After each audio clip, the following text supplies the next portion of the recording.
केंद्र सरकारकडून धक्का। 1 जानेवारीपासून या लोकांचे रेशन कार्ड होणार रद्द।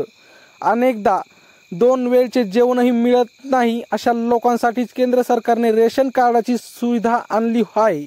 शिवाय कोरोनाच्या काळापासून सर्व पांढऱ्या शिधापत्रिका धारकांना तांदूळ मोफत देण्यात येत आहे। भारत सरकार आपल्या नागरिकांच्या कल्याणासाठी अनेक योजना राबवत आहे। याचा फायदा करोडो लोकांना होत आहे।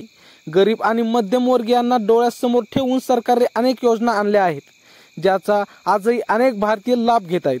पण असं असलं तरी देखील देशात अजूनही अशी परिस्थिती आहे की अनेकांना 2 वेळचे जेवणही मिळत नाही।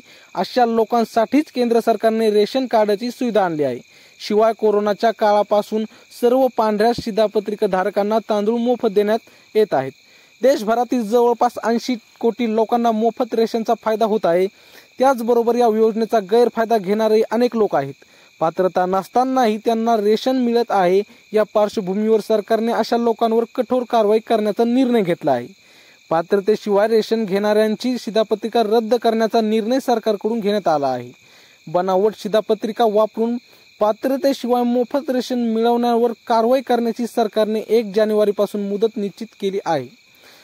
नवीन वर्षापासून त्यांच्यावर कडक कारवाई करण्याचा निर्णय घेतला आहे। अशा लोकांची ओळख KYC आणि इतर पद्धतींद्वारे केली जाईल। त्यामुळे 1 जानेवारीपासून काही लाख बनावट शिधापत्रिका रद्द होण्याची शक्यता आहे।